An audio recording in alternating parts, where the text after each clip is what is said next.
Hello and welcome to On the Ledge podcast, the award-winning houseplant podcast, hosted by me, Jane Perrone. If I come to your house, yes, I will be lifting up your pots and checking that everything is not root-bound or waterlogged. And yes, I do want to identify your mystery plant.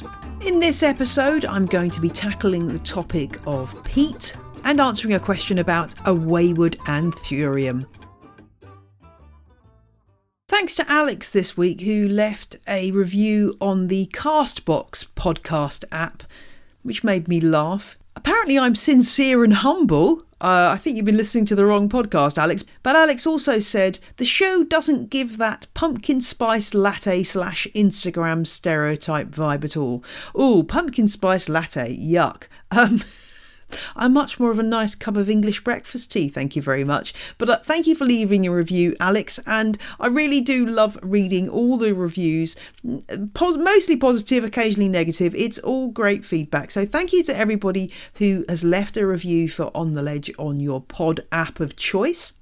And thank you also to Nicole, who became a legend this week by signing up to the $5 tier of my Patreon. One of the great things about Patreon and the ads that I run on the show is they're enabling me to do more things to get On the Ledge out to an ever wider and more diverse audience. And one of the things I'm working on right now is transcripts of the show. This is really important because accessibility is a real issue, and I don't want anyone to feel like they can't get access to the show because it's not in a format that works for them. So very shortly, transcripts of the show will be going up at janeperrone.com for every episode, starting from episode 100 and going on from there. If I can, I will backdate and get as many transcripts up for earlier episodes, but for the moment, I'm aiming to get a transcript up for every new episode. This will enable anyone who wants to look at exactly what I said to see the notes, and the transcript should help people who are hard of hearing or unable to listen to the show for any other reason to get access to the same information as everybody else.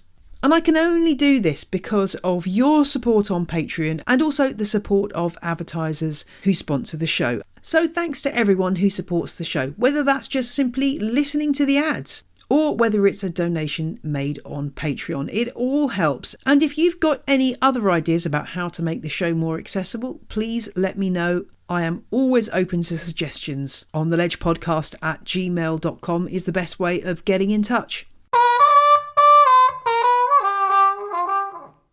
We're mixing things up this week by starting out with our question, which comes from Patsy. Patsy discovered the podcast last week and writes, I binged so completely that I caught up last night. My goodness, Patsy, you must be so sick of the sound of my voice. Anyway, she's been enjoying the show and she says that she found her first red spider mite affected plant today after listening to the episode on them, so she knew what to do. And that is great news because I love that when the podcast has a direct and immediate impact on how you're looking after your plants. That's what we like to hear.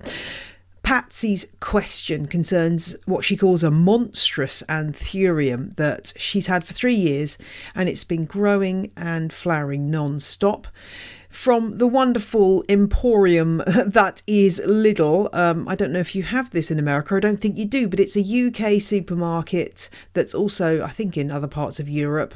Well, they do sell houseplants, but in my experience, you've got to get in there the day that they arrive because they tend to go downhill pretty fast. But you can occasionally snag a bargain. They did have fiddle leaf figs a while back. So, on to Patsy's question. She's going to repot this Anthurium, but she wants to know what to do about the massive stems / aerial roots, which are almost a foot long.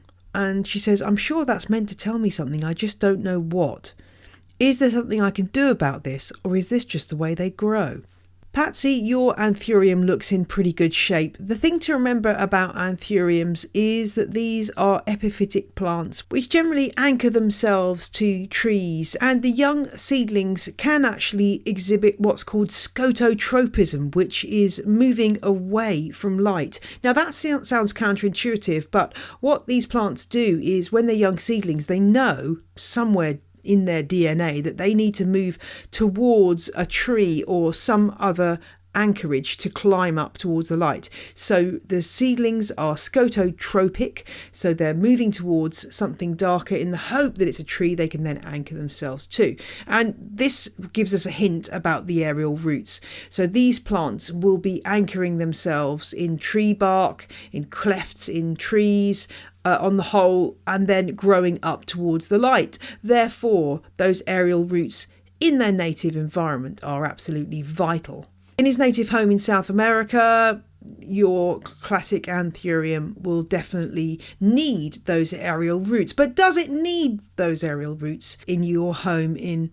Well, you don't actually say where you're from, Patsy, but anyway, I guess you've got two options. Do you cut the aerial roots off, or do you leave them where they are and just repot with those aerial roots in place? The aerial roots are roots that are coming out of the stem. So if you can imagine the plants growing up a side of a tree trunk, well, obviously those aerial roots are going to go and anchor the plant.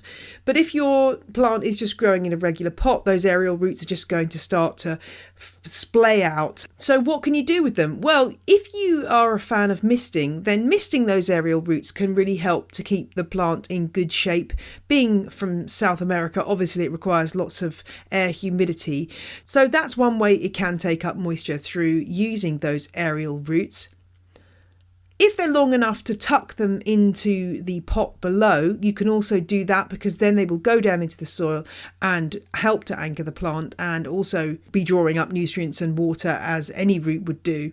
It may also be worth considering giving this large Anthurium some support of some kind or other, because as you say, those stems are only just going to get longer. So a system of a few canes or a little bit of trellis work or a moss pole or two might just help to stop your Anthurium getting floppy as it gets larger, Patsy. I personally, I don't think you're going to kill the plant by cutting the aerial roots off, but I think it's probably better to leave them as they are.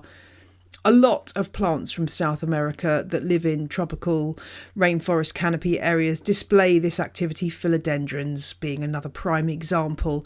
And I just tend to leave those roots on. The other thing to bear in mind is that if you ever want to take cuttings of the plant, then those sections with aerial roots attached can be detached and made into new plants. I mean, the plant is happy, it's clearly happy as it is, so don't mess with what's working well and keep those aerial roots intact. When a plant is doing what it does in its natural environment, then generally I put that down as a really good sign. When a plant is doing something that it doesn't do in its natural environment, like a cactus becoming etiolated and leggy, that is when you need to start worrying. So the fact that this plant's got aerial roots can only be a good sign, Patsy. Patsy, let me know how your Anthurium does when you repot. And if you've got a question for On The Ledge, please send me an email, ontheledgepodcast@gmail.com.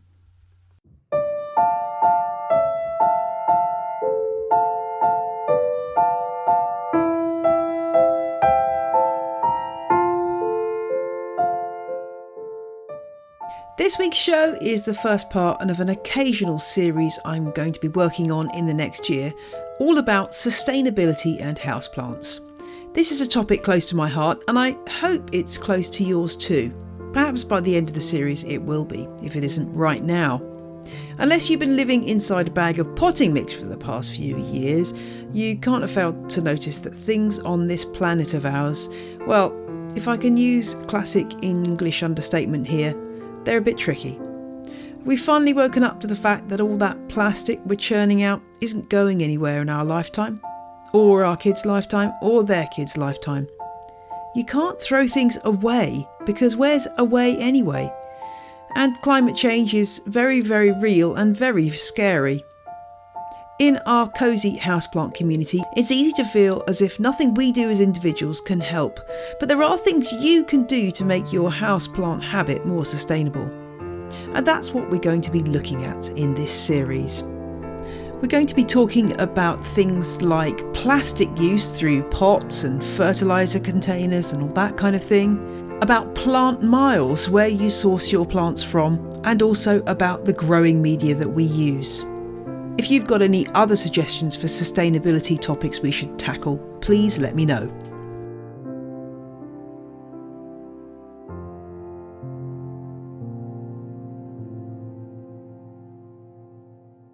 Today, the topic we're going to be tackling is peat. Most of you probably know that peat is a major component of a lot of the potting mixes that houseplants are grown in, or that are sold in bags for you to use to repot your plants. But what is peat actually made from? It's basically decomposed moss that comes from acidic wetlands, boggy environments, and it takes millions of years to form. National Geographic has called peat the forgotten fossil fuel, because once you've extracted peat from a bog, you may be able to restore it to wetland status, but you're not going to be able to harvest any more peat for a long time. Where is all the peat coming from? Well, if you're using peat in Europe, it's probably coming from bogs in Ireland, Germany, Finland, Sweden, a few other places. And in the US, most of the peat comes from Canada. There is an argument that, well, Canada's huge and is covered in peat bogs, so what's the problem? Well, my problem with peat is that it's not a new renewable resource. It's not something we can simply make more of. And why should we use it when there are so many other raw materials we can use to make our potting mixes which work just as well? And there's even more reasons to love peat bogs as they are. These environments are home to an incredible array of different plants, including our much-loved carnivorous plants. And there's increasing evidence that peat bogs can do a lot to help us mitigate climate change. They're huge stores of carbon. They also help to purify water and can also mitigate flooding too. So let's love our peat bogs and find every way possible we can to avoid using peat in our houseplant compost mixes. And an increasing number of plant people around the world are carrying out amazing research and finding ways of kicking peat out of the world of plant production. We're going to be talking to one of them today, Sean Higgs of Floralive Nursery here in the UK. He's been working on a peat-free potting mix formulation for carnivorous plants for the past 30 years. But first, let's hear from this week's show sponsor. For me, the hardest thing about learning a new language as an adult is finding the time in my week to get out to a language learning class. And that's where Babbel comes in. Babbel is the language learning app that gets you speaking a new language with confidence. You can choose from 14 different languages, including Spanish, French and Polish, and Babbel is designed to get you speaking your new language with ease, super quickly. The convenient lessons are just 10 to 15 minutes long and you can do them anywhere. You'll learn through interactive dialogues and speech recognition technology so you can perfect your pronunciation and accent. And the good news is you can try Babbel for free with On The Ledge podcast. Go to babbel.com or download the app and try it for free. That's Babbel, Babbel.com, or download the app to try for free. Babbel, speak a new language with confidence. So my name's Sean Higgs. I run a carnivorous plant nursery called Floralive in the UK, and I've been growing carnivorous plants for just over 40 years, and 30 of those have been entirely peat-free, and presently I believe we're the only nursery in the world that grows multiple genera of carnivorous plants totally peat-free. There are other growers who are experimenting with peat-free, some who've had some success, some who haven't. And there are nurseries in other parts of the world, for instance, Sri Lanka, who grow specific genera in a type of peat-free medium simply because they're unable to source peat in that area of the world. And at the moment, it's a growing trend. What was it 30 years ago that made you make that change? Because back then, I mean, peat really was just an inverted commas normal thing to do. It was, and I think fundamentally what prompted it from my point of view was growing carnivorous plants as a young lad. I found it very, very hypocritical that in order to grow them successfully, you had to fundamentally dig up the natural environment that they grew in. So it was somewhat counterproductive, and it created a spark in my head, to be honest with you. And travelling around on various sort of trips and excursions, talking to people back then, I came across a farmer in a part of Wales where there's a very, very large bog which had been significantly drained in the 60s, and we were discussing that. And he was sort of saying some of the telling me about some of the differences that had made to the local environment, etc., etc. I mean, this is back end of the 70s, something like that, early 80s, and it really struck a chord with me. And I didn't believe at that point in time that it should be necessary to dig up peat bogs, drain them, and dig them up in order to grow plants, but specifically carnivorous plants at that point in time. So I decided somebody needed to do something about it. So from that point onwards, really, I set about trying to find an alternative. Well, I think you're a bit of a visionary in this area by the sound of it, because back then lots of other carnivorous plant growers in the carnivorous plant community were kind of giving you the side eye and wondering what on earth you were going on about. Yeah, it was quite low key to start with. And obviously, because there was a tremendous amount of research that had to be done, and trialing and trying to source different materials to try the plants in. And obviously, until there's a reasonable degree of success, you don't sort of go out and shout about that. Of course. And back then, although there was a certain amount of popularity with carnivorous plants, they hadn't reached the level of popularity that they have today, for instance. And there wasn't an awful lot known about how to grow them, that you hadn't got the variety of material available that there is today, and there was practically no literature whatsoever. The first time I had a Venus flytrap, there were no growing instructions with it. It was just a plant with a photographic poster, and it took 2 years of repeated attempts to try and grow one successfully. And so realistically, it wasn't until probably the mid to late 90s before I sort of revealed what I'd been up to and that I'd got something that worked to a degree. And there was interest, but only amongst the carnivorous plant community. I would imagine that you don't want to give away your exact formulation, because this is something that's so much work's gone into. But tell me more generally, what kind of qualities does a good carnivorous plant compost? Is it to do with texture? Is it to do, obviously it's to do with pH, I'd imagine, nutrients? Yes, it can vary. I think collectively they're known as bog plants, which is true for the majority. So a majority of them will grow in bogs and marshes in different places around the world. But fundamentally, environments where the ground that they grow in is relatively free of nutrients, so which is basically why they've been evolved into carnivory, so that they can supplement their nutrition, because there isn't any nutrition in the ground. Boggy soils obviously retain an awful lot of water, so anything that you're going to use to grow them in needs to have that as an attribute, and needs to be relatively free or totally free of nutrients and things like that. So those are the two fundamentals, and depending on which category of plants you're growing, for instance, most of them sit in the sort of, okay, you can grow them in a plant pot sitting in the saucer of water during the growing season, and that's fine. Other ones are a little bit more tricky. Nepenthes, for instance, that grow in Borneo and places like that, in rainforest environments, then they prefer to be watered from above, and they don't like their roots sitting in water. So to formulate something that is a cover-all is extremely difficult.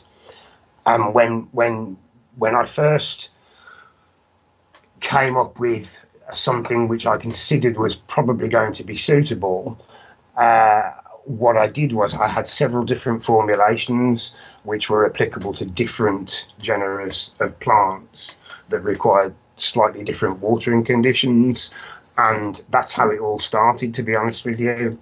From there, once that was achieved, the objective became to try and simplify that, because I think for people, the buying public, somebody out in a garden centre who wants to buy a carnivorous plant, or buy some carnivorous plant compost, for instance, they want simplicity. They don't want to have to buy 3 or 4 different bags of different things to grow a range of plants. It's easier if they've got something that is a cover-all, if you like. And so that was the next sort of agenda. And it took another 6 or 7 years to achieve that. And what we have now in that product is something that can fundamentally be used for all carnivorous plants, provided you vary the way that you water it. Just on the peat-free issue, obviously lots of listeners are concerned about this topic and want to do the right thing. Obviously, if they're in the UK, they can order your peat-free carnivorous plant mix, and which is wonderful. Is this movement going forward in other countries? Are there other places in the world where people are doing similar work to you? There are now, yes. Originally, obviously, there weren't, because it wasn't fully understood, I don't think, by society that peat was an issue. Now, there are people in practically every country, I think, experimenting continually with peat-free to achieve the same kind of thing that we've done and give them an opportunity to grow these plants peat-free. And I think it's probably safe to say that realistically that's exclusively people within the carnivorous plant community. So, you know, hobbyists and people that have been growing them for a while. Then there are people in America. I know we spoke about America. There are people over there that are trying to find ways to grow them peat-free. But it's a very, very small percentage. In the UK, there's a grower in Shropshire who grows Sarracenia predominantly, and he holds a national collection of Sarracenia. He has now developed a peat-free mix that he uses for all his Sarracenia, and that works very well. And other people are having success with that as well. And you can buy the constituents to make that up, which come from, I think, if I'm right in saying, I think he uses a Melcourt base, a product that Melcourt do, and he mixes it with a couple of other constituents. And those kind of things are freely available in sort of in the UK market. But I think it's a trend now that there is more urgency amongst everybody to grow everything, not just carnivorous plants, but everything peat-free. And it is vitally important that we do that. So obviously that spills over into carnivory, and a lot of people are trying all sorts of different ways to find what works for them. And I think that's a key point, is that while some people have had success, then in their own environment, the way they grow their plants, where they grow their plants and how they grow their plants, it doesn't necessarily follow that will work for everybody else, because environments that people use are different. So that's another tricky aspect of designing a growing media, for instance, I think. But yeah, it's definitely a trend, and it will become more visible as time goes on. And without revealing your secrets, what are the possible raw materials for making a good peat-free carnivorous plant compost? Are there, I imagine there are a lot of different options. Are things like coir and garden waste that's been reconstituted, are things like that some of the options that might be in the mix when somebody's putting together a possible potting mix for carnivorous plants? Potentially. I think garden waste is a tricky one, because it can vary considerably. There are so many different things that you could lump under that banner that it's probably not advisable to sort of to recommend people go down that route. Things like coir, yes, there's been a reasonable amount of success with coir, but again, coir can vary. So the sources that coir comes from, typically India and Sri Lanka, have vast stores of coir, which is a waste product from the coconut industry. But a lot of those sit next to saltwater lakes. So the substance itself leaches the salts, and the salts would be fatal to carnivorous plants. So some coir you can buy is completely free of salt, and people have used that to some good effect at times, but it's very much a trial and error situation. Other people would tell you never touch coir with a barge pole. So it's very subjective, really. Barks, again, there are all sorts of different barks you can buy. Some people have used bark with success, and as I say, the Mike King, the chap in Shropshire, who grows the Sarracenias, he uses a bark from Melcourt, and he swears, I think he's been trialing that for 5, 6, 7 years, something like that.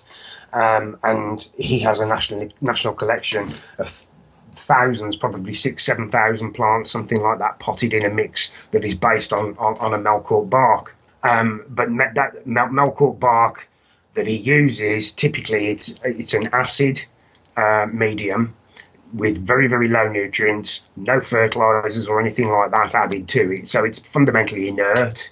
And once you've got that, it's a question of making sure that the porosity of the material is okay, that the water uptake is good enough, and that the air, the roots for the plants can have enough air to grow in. So again, it's trial and error, and I think as time goes by, we will see a lot more variations on that kind of theme, where one person is using it with this constituent, somebody else is using it with a different constituent to slightly different formulation, and everybody will say mine works.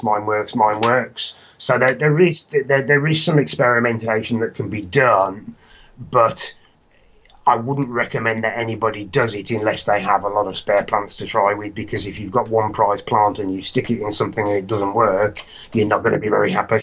I mean, you've done all the hard work, right? I think I'd much rather just buy your stuff and know that it's going to work after 30 years of trying than trying to formulate my own. But I know there are people out there who want to do all this stuff themselves, so it's interesting to experiment. But I think probably for me personally, I shall just be ordering some of your compost. This is the thing. It's important that people have a choice. And obviously our product is there, and the research is behind it, and the trials, and it's been on the market now since 1998, and thousands of people have used it. So it works, and that works for a lot of people because it's a very simple solution. It's a convenience product that people can buy and use out of the bag. Other people would see it as an expensive solution. And it depends how you compare it, because if you compare it against a bag of, I don't know, you can buy a peat-based carnivorous plant compost in a garden centre, for instance. And if you compare our product to that, there's no difference in price whatsoever. But if you compare it to somebody who buys a big bale of moss peat and a big bag of perlite and a big bag of sand and mixes their own at home, then ours is very, very expensive. But equally, so is the peat-free, so is the peat base mix. So our product suits some people, but not everybody, and that's fine, because for the people that are looking for that convenience, it's there and it's available. But there are obviously other ways of doing it. However, we won't endorse using peat in any way, shape or form, not just for carnivorous plants, but for any plant at all. That there is absolutely no need to use peat nowadays.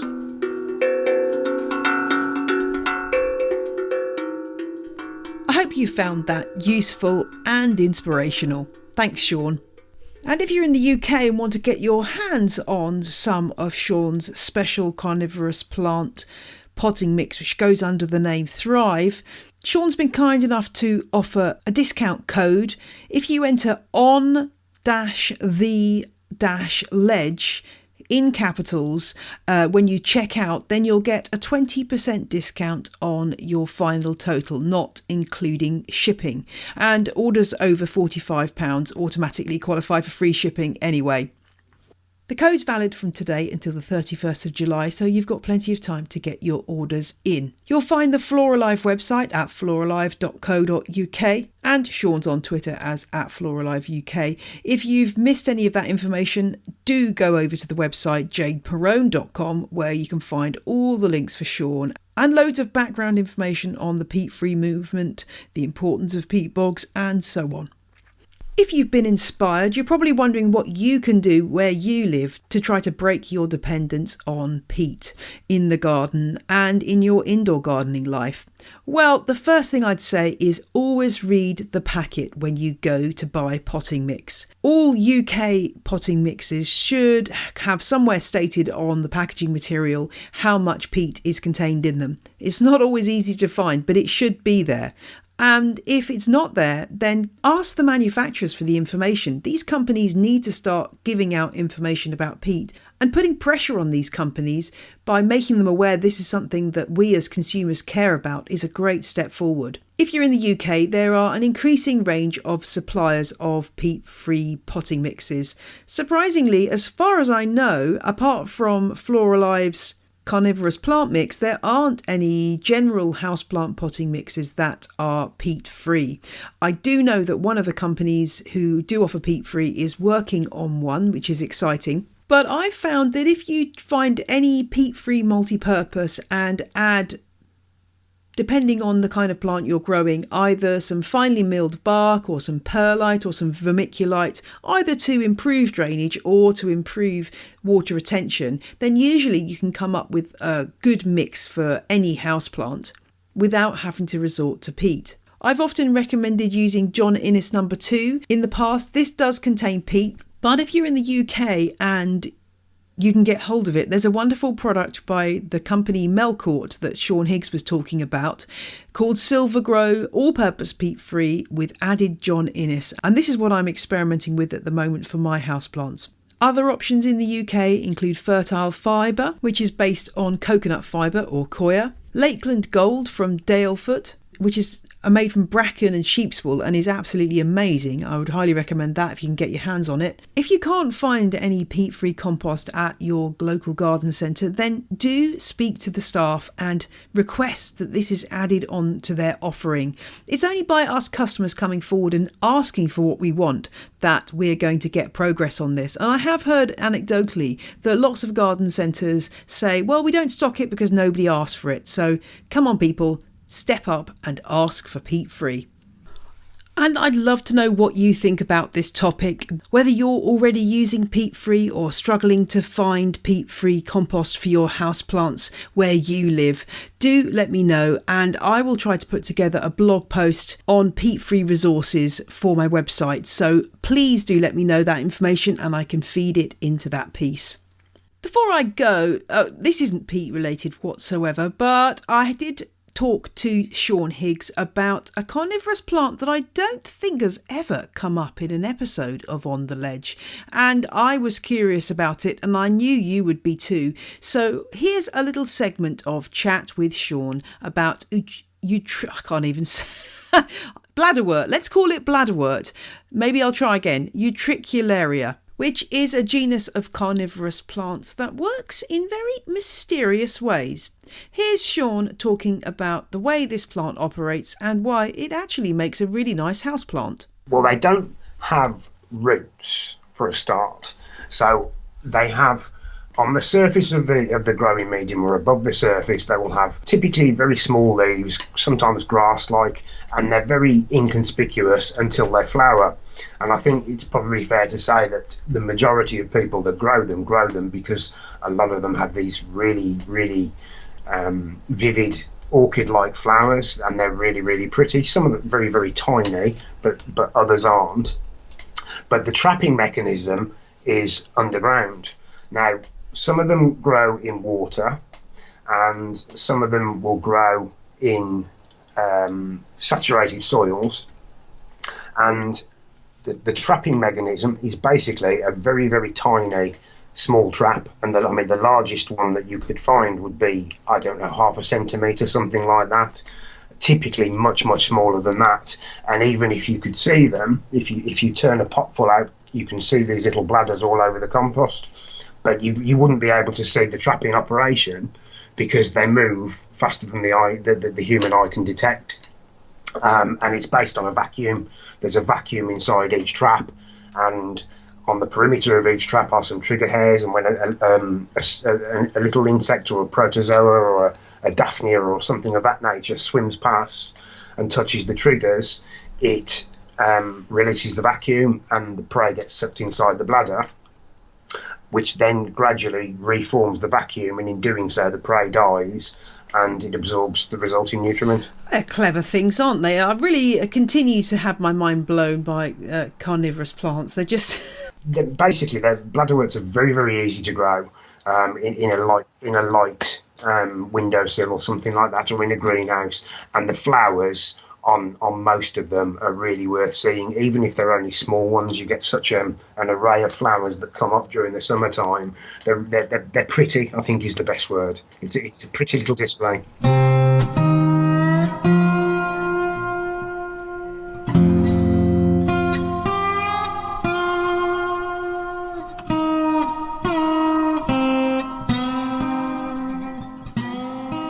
That's all for On the Ledge this week. I'll be back next Friday. And remember, sometimes people are like bladderworts. It's all going on under the surface.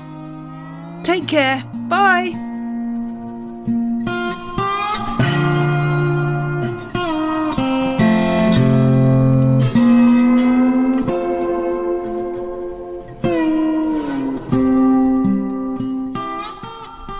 The music you heard in this episode was Roll, Jordan Roll by the Joy Drops, Words Fall Apart by Josh Woodward, An Instrument the Boy Called Happy Day Gakana by Samuel Corwin, and Plantation by Jason Shaw, all licensed under Creative Commons.